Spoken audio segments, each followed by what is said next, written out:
good morning, good afternoon, or good evening, whenever you're watching this. I'm very happy to come to you at the start of this NANOG. I really wish we were in person, just like I think many other people would be. I'm here to talk to you about why I had to start a telephone company, or how I actually got high-speed internet access to my house. So, quick background. I moved to my current house in 2002. It's right on the outskirts of Ann Arbor, Michigan. And at the time, it was great. The people who I worked for, they provided me a T1 to the local POP. And back in 2002, a megabit symmetric, a megabit and a half symmetric, was really, still relatively decent considering, a lot of the technology options that were out there at the time. For everything that, we're kind of expecting, you expect development around, cities, and Ann Arbor is one of the cities where it's been slowly growing outward for a number of years.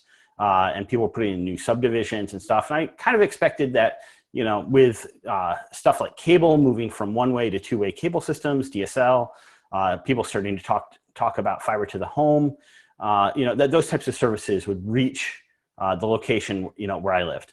But the reality is, nothing actually came out here. Today I'm still about, a little bit over 2 miles away from, the existing service areas where you can actually get high-speed internet. So where do I live? On the west side of Ann Arbor? No, you keep going further west. You keep going further west, and then, I guess the way you'd really describe it is farm adjacent. So I live where that, little yellow pin is. You can all now, find my house on Google Earth if you wanted. This is a screenshot of kind of what it looked like back in the day.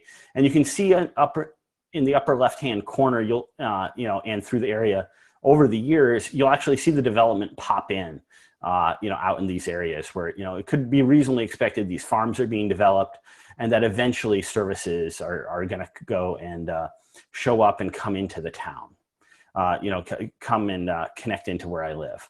And then you start to get to, recent days, we've got new subdivisions and new developments going in, grocery stores, hardware stores and stuff. So I've got this problem, creates conflict. I really have no high-speed internet. Am I going to move? The seller obviously pays commission.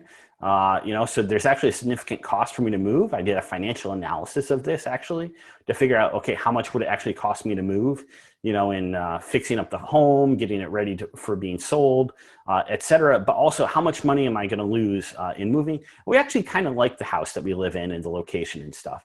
And what you actually find is a lot of these homes out in rural communities, they're actually devalued because there's no high-speed internet access available. If you go talk to realtors, or if you've gone home shopping yourselves and you say, oh, no high-speed internet, just in the same way that we in this community would treat it, a lot of actually smart consumers are doing that.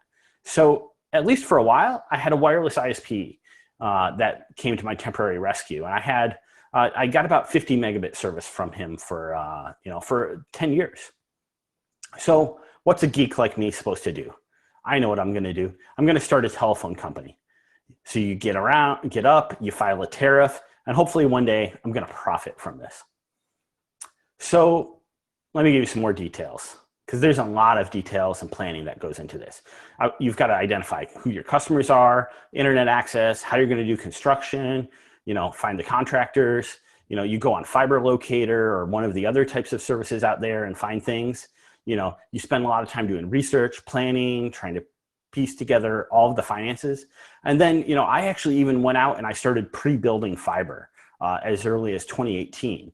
And I started to connect the wireless ISP customers who were actually hanging off of my home. My home actually hosted the antenna, the micro pop, or whatever you want to call it, for my street. And I actually went and I started to connect those people to my home directly with fiber in order to provide access and to provide a way for them to have good, reliable service as wireless interference, as more people started turning on devices, and made that a lot harder. So what do? You look up your access, your costs. Today, this is a snapshot of the website. I verified this a couple days ago. It's still, I can get 1.5 megabits. for roughly about $39, $40 a month. I talked to, different providers about getting access to me. Comcast was actually remarkably the easiest to work with. They could actually get me a quote and say, this is what it would actually go and cost to extend the network, their network to my home. And, could give me a price and a number that I could actually go around, talk to my other neighbors and say, hey, I'm willing to pay some amount of this. Are any of you interested in paying some money for this? And turned out that was no. I wasn't going to pay, a bill for $50,000 personally as a single home. That starts to hit that range where it actually makes a bit of sense to say, okay, no, really, maybe moving is actually the right choice. So I started doing a lot more research. I played around with active Ethernet solutions. I got distributors to sell me hardware from Zone and played with that. I go and I start playing around with GPON. I have a nice lab down in my basement of all places. I'm actually using the Unify solution. They've got the UFOLT. It's pretty nice.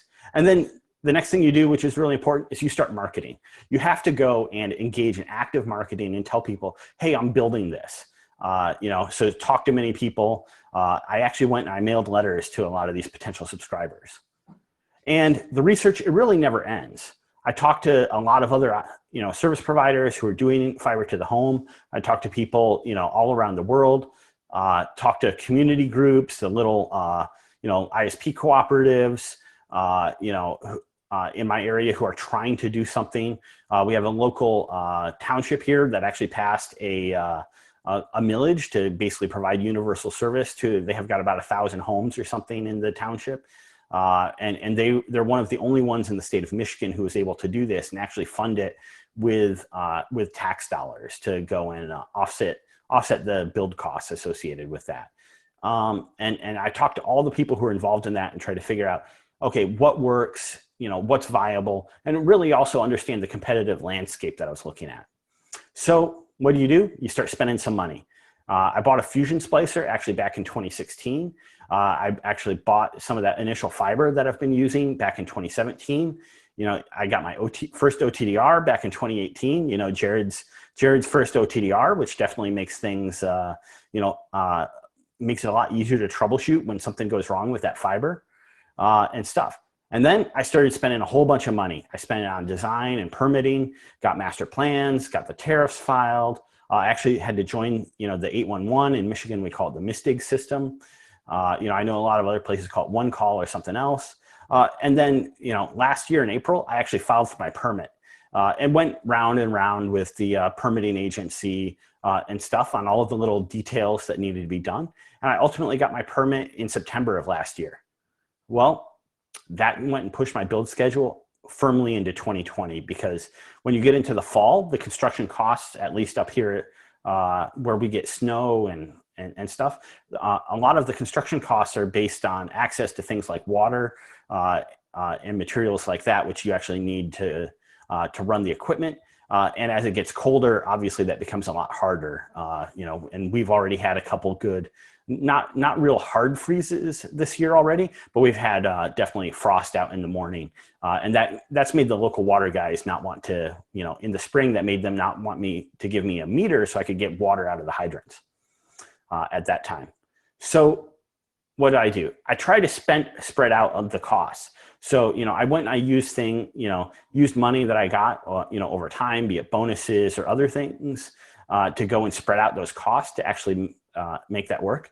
I found, local distributors, national distributors to sell me the right underground supplies, and spent a little bit here, a little bit there. And it really goes a long way when you're starting to get all the planning and stuff done. And I did some stuff and I said, okay, yeah, this is probably going to be about a $60,000 project for me to do, which is why, the $50,000 for Comcast, and other things and cost to move really made me say, no, this is probably the right thing to do.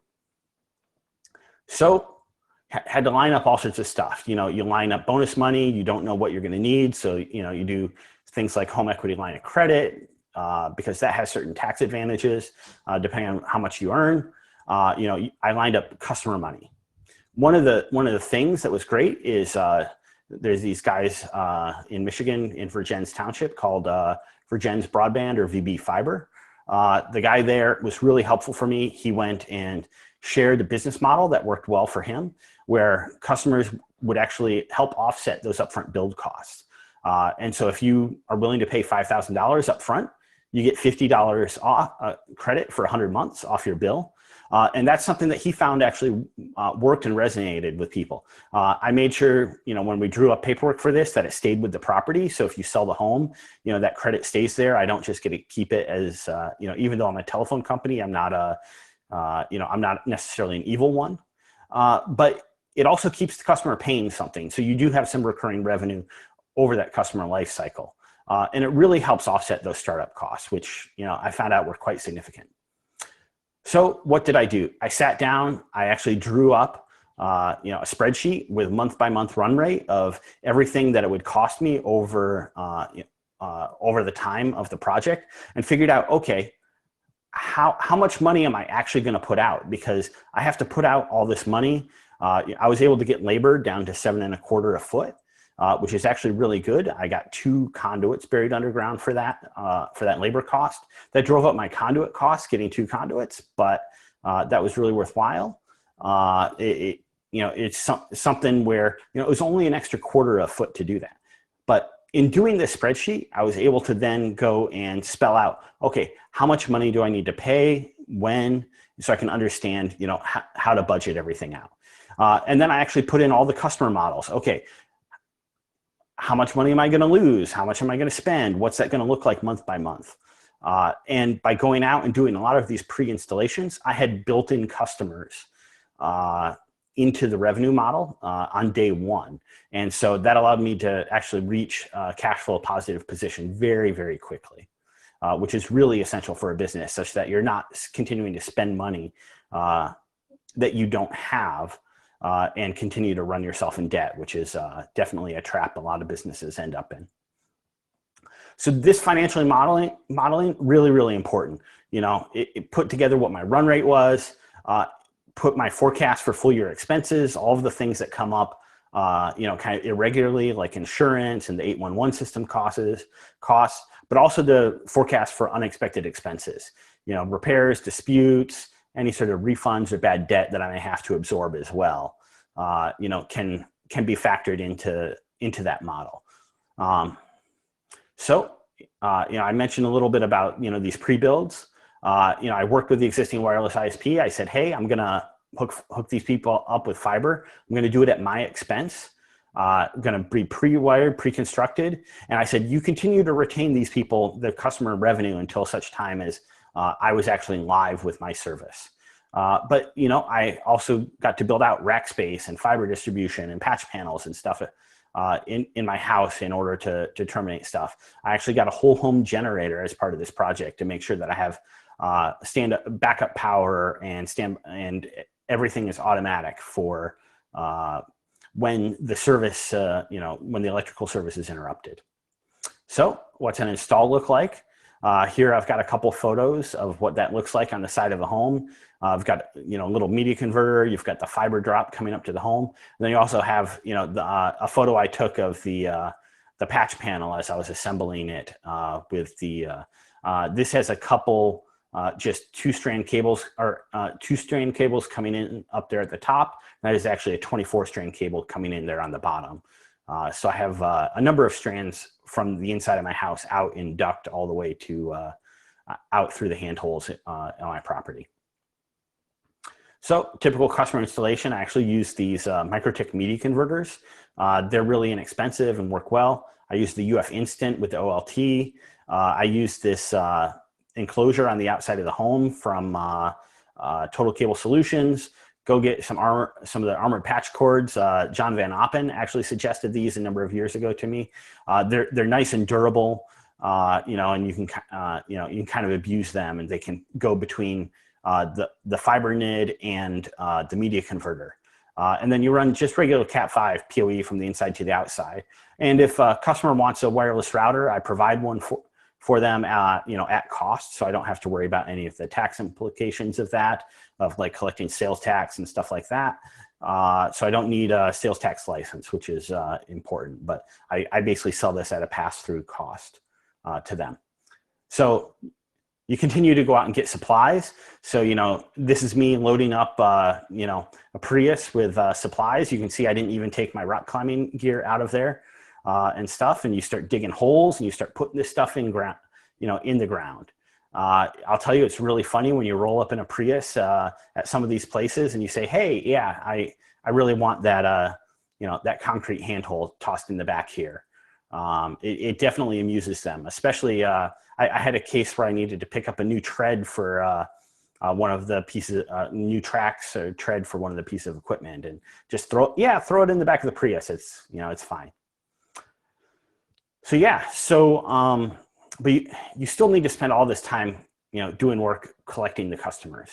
Our local county, they've got a tool called Map Washtenaw. I live in Washtenaw County. And you can look at all the property shapes, you can get the owner names.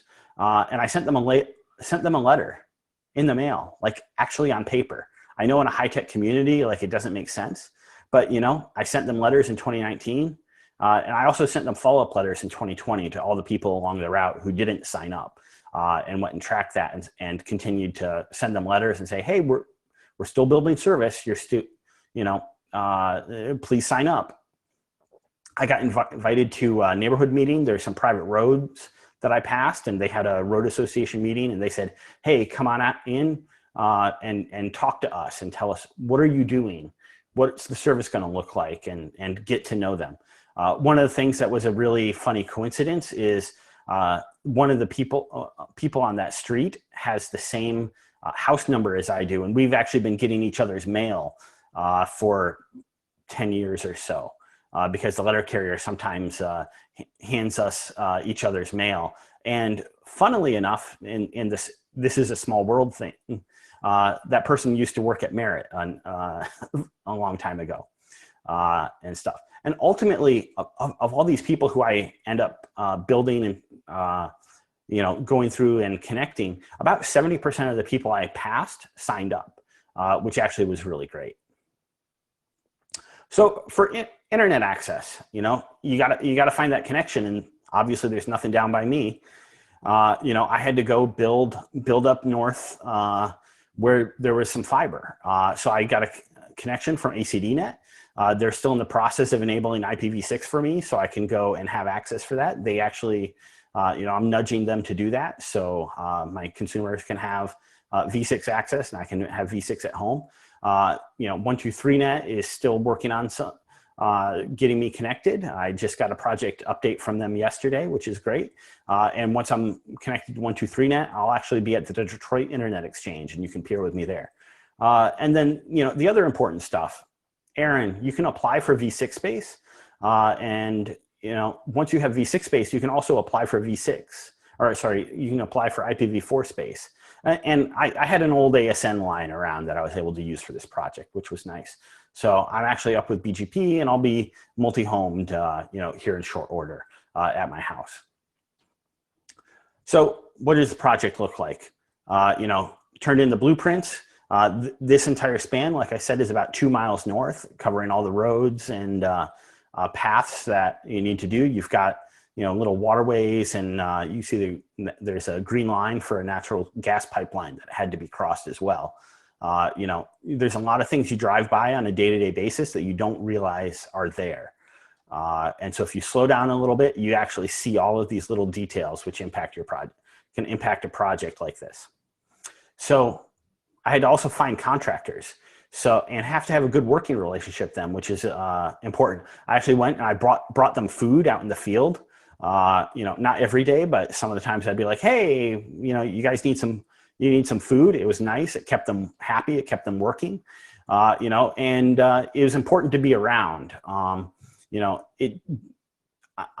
a fan of 2020 COVID aspect, but because of the COVID situation, I was home a lot more this year because business travel, obviously, and I mean, I'm presenting this remotely. So a lot of people, I'm sure, understand this. I was able to go out and resolve issues along the way. I had to think about, hey, do I want to create policies around social media posts for my contractors, and get a good referral? Talk to a few different people if you're looking at doing a project like this, because knowing the quality of work and having them do things, it really makes a difference. And then, I helped make sure they had all the right equipment. So some days, they forgot something. I either loaned them a piece of equipment, or helped them out and ran to the store and got something in order to make sure everything was smooth. So this is them when they were out boring past the natural gas pipeline. It's an 18-inch natural gas pipeline. So it's, relatively big, important, services a lot of Southeast Michigan. And, it happens to run right through the farm field behind my house. And so here they are, making sure that it's there with, a nice hydrovac, which is a tool I'm hoping to maybe one day have access to, either myself or have someone else I know have one, so I can borrow it when I need to go and find things underground. And then, there's the utility guy watching and making sure that we don't, that actually my contractor doesn't put a big hole in this pipeline and create a big mess. So along the way, you got to expect problems. We had this cursed corner. Every time we got it located, they came back and they put the paint in a different location. It really made things, extremely difficult. On top of that, because there's existing utilities in the way, there's actually existing fiber there that we found out, that unfortunately I wasn't able to get access to. There's existing fiber there, there's gas, there's telephone, and then the green lines are my underground conduits, on this bottom left here. And, very short distance. This distance took, this span of 300 feet took them 3 times to get, because each time something different went wrong. And then after we finally successfully got through it, one of the farmers actually stopped by and was like, oh, yeah, I know the guy who put in a lot of the utilities at that corner. He said, yeah, anybody else who wants to put something in there is going to have a real hard time. Turns out, absolutely true. I had a real hard time there. So I managed to pick up some equipment along the way as well. I picked up what I call, my baby drill. It's a little JT820. I picked it up for just $8 grand. And I also have a cable plow that I, use to bury service drops. It's actually owned by the wireless ISP that I previously got access from, which, was nice because, it's nice to be able to share the equipment and not have to go and spend money on that myself. Here's a picture of the drill, and then, there we are burying, fiber service drop, a number of years ago. But like I said, things go wrong. So what happens? Somebody went and decided that they wanted to borrow or take the machine.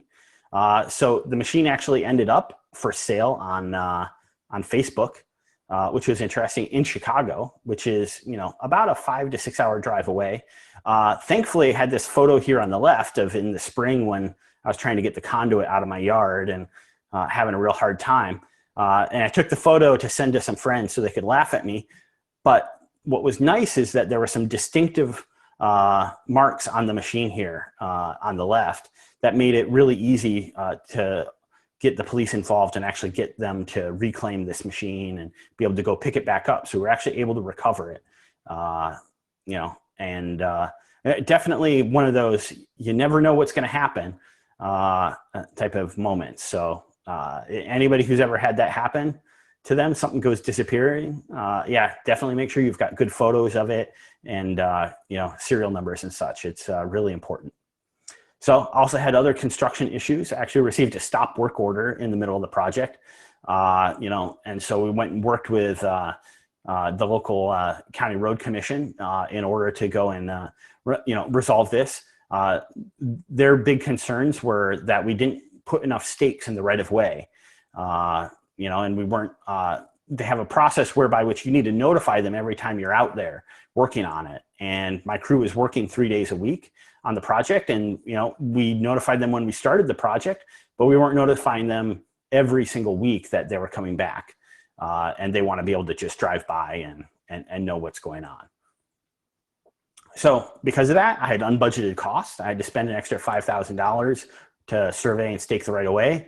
Also, the conduit that was in the ground, we had to mark it and locate it and stuff like that. I actually got employee badges printed up for myself and for several other people just to cover stuff, because during the COVID-19 time, it was really hard to tell. And what was exactly going on, especially in the spring when things were changing quickly.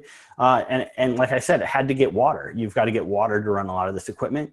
And so I had $1,500 in for the deposit on the fire department hookup on the for the fire hydrant that was not planned. The other sorts of things, unmarked utilities. It's basically always the case that something happens. You're going to find something and somebody's not going to mark it right. Actually, just yesterday, I called the local gas utility. I was out getting ready to do something, and they marked the gas main. I think it's a 2 or 3 inch gas main. It was marked off by 12 feet from where it should, where they should have marked it. And so it's really important. I've learned, you always want to go out and double check all those marks and have your own locating equipment, for this. And so just some of the things that happen along the way, it's, I know on NANOG, we often see, oh, somebody hit this fiber or something. Quite often, people don't have records of it, or it's just, people don't hook up to all of them. Just like I said, at that cursed corner, never got located twice.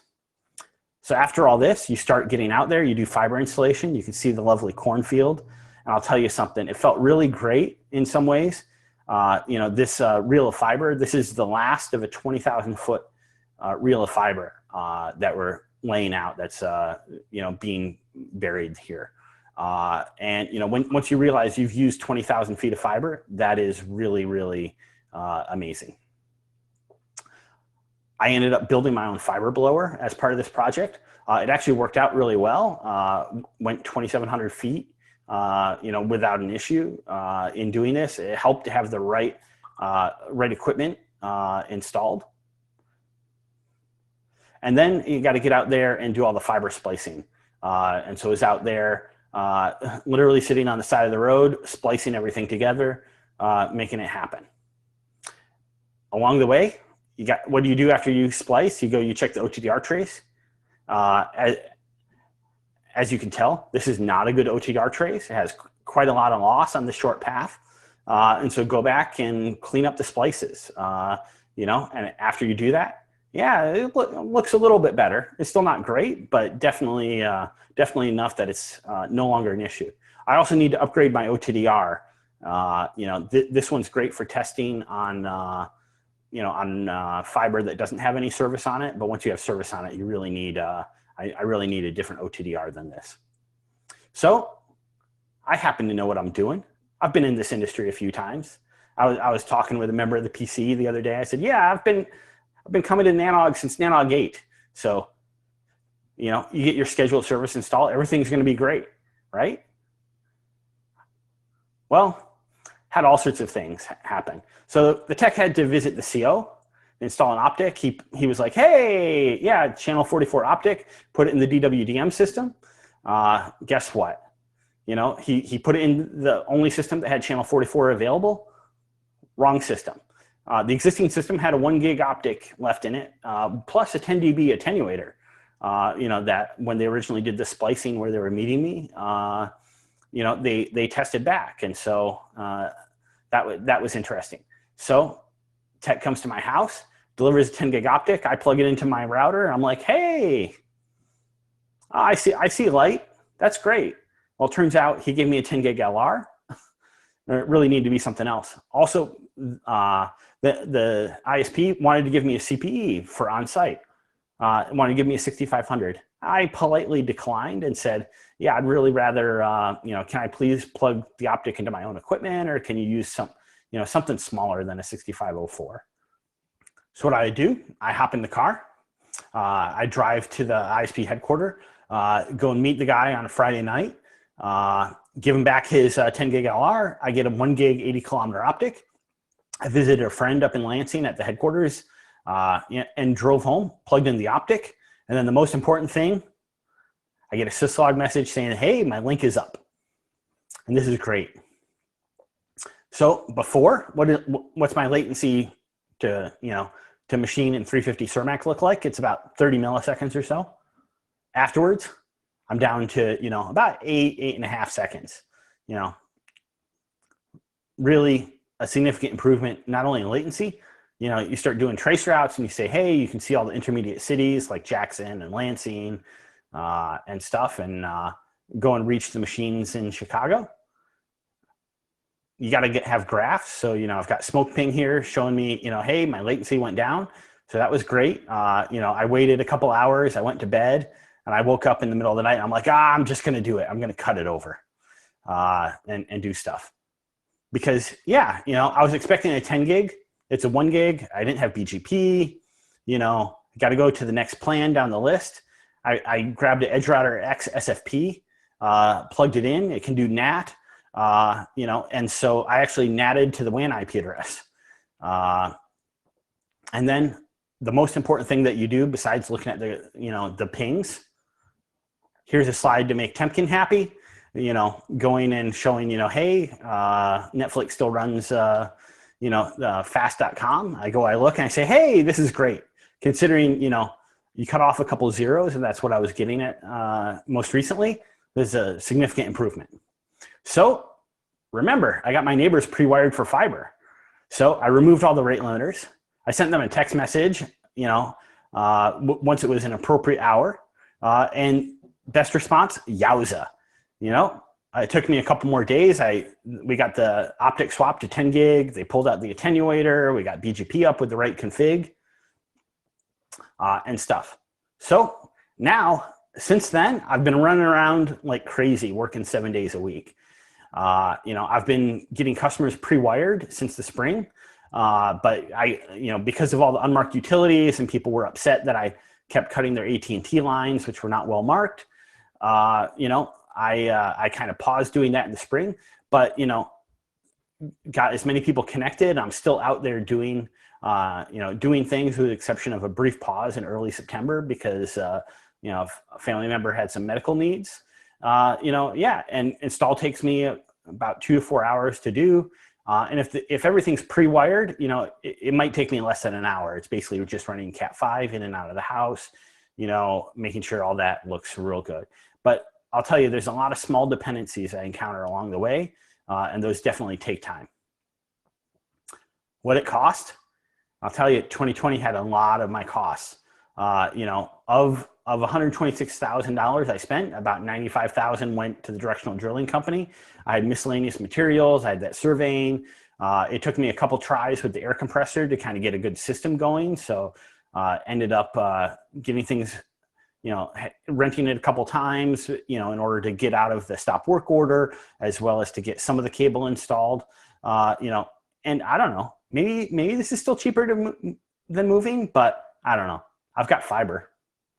So current customer status. I've got 23 customers online, including my house. I've got my business customer. The existing wireless ISP actually is buying access from me now. I have 13 people I still need to get installed. I've got 2 more prospects that I think I'm going to be able to get hooked up as well with a little bit of effort. One of them I've got to cross and connect to they've got about 160-acre campus actually, and get them service. So need to get across that. I still also have 2 people who are currently still hanging off my house on wireless that were not pre-installed on fiber. And so that still needs to get done. And I'm trying, I've tried to be relatively fair with people. I say, hey, I'm installing you in the order in which you signed up, modulo some of the dependencies. So if you're really far out, I may not be able to get to you if there's, some other little piece that needs to be built first. Also, network usage. A lot of people are worried about, hey, what does it look like when you connect people to fiber? The majority of the people are actually not rate limited right now, still to this day. So they basically have a gig at home. The big spikes actually on the graph tend to actually be my house and my kids downloading some new game, usually on the weekends when they have it. But even with all that, the network usage is less than 5 megabits a subscriber, especially on the P95 basis. So I have way too many people to thank for this. Absolutely Ryan Peel at Virgin's Fiber, VB Fiber, Chris Fabian at LakeNet, Antoine at Millennium, Roy Grove at EasyWisp, which is the ISP that I was getting access from for 10 years, and all my neighbors out here, who were blocking the main road out there with all the construction vehicles all summer, going and making it a little bit more difficult. Basically lots of people who put up with me and encouraged me along the way, asking them, hey, how does this work?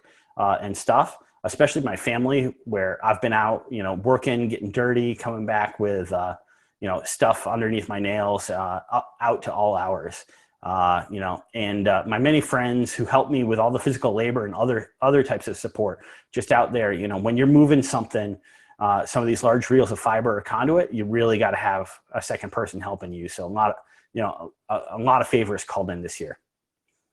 So if you're interested in doing something like this, there's actually some really cool Facebook groups that actually can help you with this. There's Wisp Talk, and there's a fiber to the home group, where basically it's all of the Wisps who are starting to transition into the fiber telco game, who all give advice to each other. And these are some great resources for you out there if you're looking at doing something either similar to this or want to do something. With all that, it looks like we have time for questions.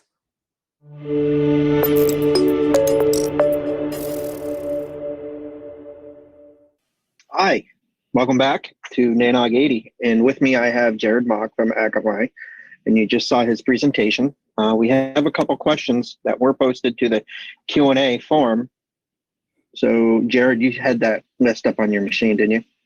I do have them pulled up, so I can just answer the ones that I've seen in there. So from Ian, he asks, what happens if I try to move and all the stuff is in my basement? So actually, when I constructed and designed how the fiber would come into my street and on my house, we actually put an extra service loop where the conduit goes down the road and then back, right by where one of the electrical transformers is. That's actually in my property. And so if I was to move or something, I can actually grant myself an easement before I move, on my way out of the neighborhood, and go and move the equipment there relatively easily by just moving the splice point. As far as, Adair asked whether or not what I have for a kind of backup, if I'm traveling or something, because many of you have seen me around the world traveling, at NANOG and the other conferences. The existing wireless ISP, he and I have really, I very carefully tried to not be in a business partnership with him, but we've really helped each other out. The way you would get mutual aid from a lot of other people. I'm sure many people who have either friend colo or have had friends go into their data center space and, power cycle things for them. And so we really have a good working relationship. So when he's out of town, I go over, I can check on some of his wireless equipment for him if customers complain. And we kind of have a mutual handshake agreement on that. But I did budget for that actually, for paying him or somebody else to account for those, for those types of expenses. Ramon Wu asked how many customers I have signed up. So that's covered in one of the slides where I've got, I think, 23 people up right now, and a couple, and another about 15 to 20 or so that I'm in the process of doing.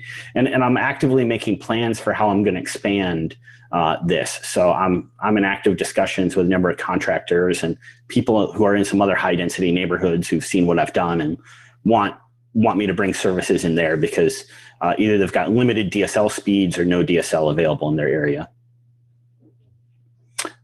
Blake actually asked a very interesting question, Blake Willis, about contractor social media policy.